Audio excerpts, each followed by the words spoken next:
As you can see, the 4-hour candle just opened. Alright, so that means it is the 4-hour candle that I trade is the 4-hour candle just before London open. So we are still within the first hour of the 4-hour candle. As soon as this 5-minute candle is done printing, and then a half an hour has passed and 30 minutes has passed. So to be honest, I don't necessarily have a bias yet. I'm gonna be honest, we are looking kind of bearish, and I'll show you why. So you can't really see it on the 5-minute, right? On the 5-minute, it looks like we're bullish, right? It looks like we're bullish. If we go to a higher time frame, say the 15-minute, go to the high time frame, like the 15-minute, you can see that price was going up for a bit, right? Created some effigies over here. As you can see, price returned in order to trade into that effigies, and then went back up in order to take out those highs. And you can see that price failed multiple times to this place above the high, multiple times. So clearly price is failing at that initial area. Clearly it's an area of rejection. You can see that price just swept it on the 15-minute and other higher time frames like hourly and 4-hour, and thus creating Asia high at the moment. And on its way up, after it tapped into the effigies, on its way up to take out the highs, you can see it also left behind other bullish effigies, sorry, my bad. Yeah, so let's just see how the 1-hour looks. 1-hour looks pretty similar. This is also a good narrative to basically look for shorts, because you can see, like, since yesterday after we took that short, after that, and then price immediately just rallied to the upside, and it hasn't really come back to retrace yet. I don't think it retraced on the higher time frame. You can see that's how the hour looks. Go back to the 5-minute. Right, let me show you how the 5-minute looks. Okay, so now you can see that this candle is absolutely bullish, right? You can see that it's going all in. Let me just try to regulate. There we go. Okay, so as you can see, price traded down. There was a bullish hourly effigy that wasn't tapped into. You can see price is tapping into it at the moment, right? Price tapped into it on the 5-minute. What happened? Immediately shot to the upside. However, am I going to take buys? Am I going to take longs just because I see it shoot up like that to the upside after tapping into a bullish hourly effigy?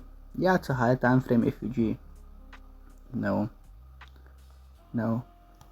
Swing theory is based on the structure of swing points in the market on higher and lower time frames, basically telling a story. So we take a trade based off the analysis of swing points, basically. So yeah, this candle is really bullish, but I'm not going to take a trade just because of that. Like I said, this whole area here where this dash line is, this whole area here is basically resistance, high level of resistance.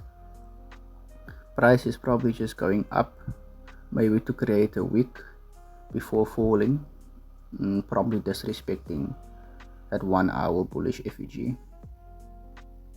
Now we'll see how price plays out. You can see as well, here's a 5-minute bearish effigy. Obviously, a 5-minute bearish effigy going against a 1-hour bullish effigy. Like, obviously, in this context, the 1-hour bullish effigy is more supreme, right? However, you can also see the 5-minute bearish effigy is also in a level of high resistance. That's why you don't just want to buy. can see price has been failing and been trying and been failing to sweep to displace above those highs, and it's just not getting it. Like I said, we just created Asia high at the moment, and that looks like we're creating a continuation now off of Asia high. So then what we want to do before we take a sell or before we take a trade, we basically wait for the swing point to get created after trading into that bullish FEG, that bullish high time frame FEG, and then we basically want to see structure on the lower time frames that basically invalidates that FEG, that supports a narrative for us to basically trade against it, right?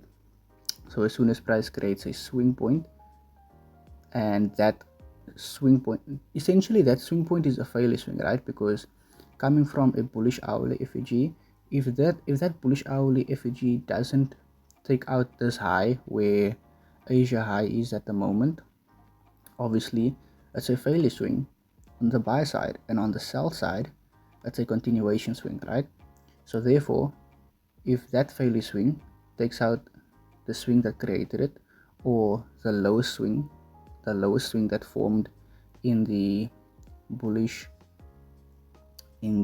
hourly FEG, if it displaces below that, then I take a short. It's as simple as that. So I'm gonna let price play out, do its thing. I'll set an alert for if price trades back into that hourly bullish FEG.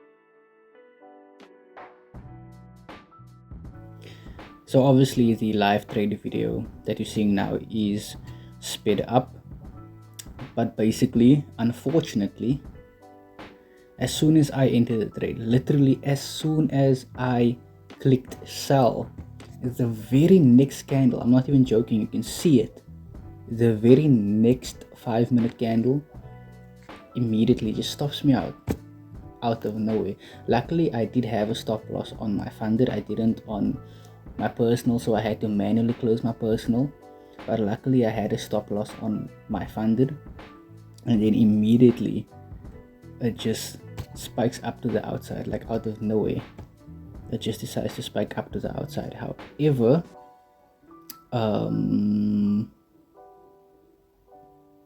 it is kind of on me 100%, because even though I did trade the reversal signatures like I normally would, and I basically took a trade based off the IFEG that I got and the failure swing of the highs, what I did not get, what I failed to get, was a displacement of the most recent low just below that 5-minute bullish FEG.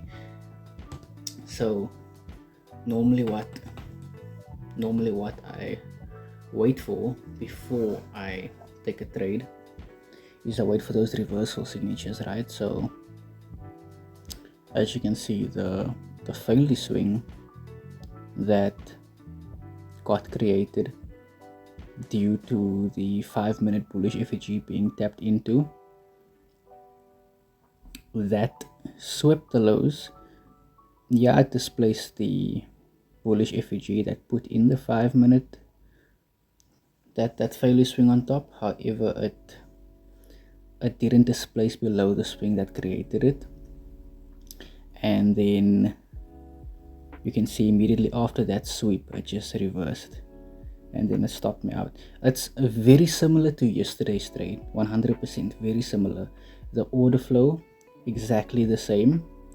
I even entered exactly the same. I entered based off the assumption that the effigy was going to get displaced below, but instead it got swept, and then, as you can see, a price reversed. However, yesterday it did the opposite because we were on sell side. So that's the upside of that trade that I took. So because we were on sell side already and I was on the right side of the market, even though it swept, the true order flow of price at that time was bearish. However, in this case, as you can see, because I failed to wait for that small thing, I literally followed all my rules, except I didn't wait for confirmation. It swept instead of gave me a close below the most recent swing low, and I didn't get that displacement, and then because of that small thing I lost the trade. And another rule that I broke is that I over leveraged, I over risked on my funded account, which isn't good because it basically removes all of the hard work and the trade that I had to sit through yesterday.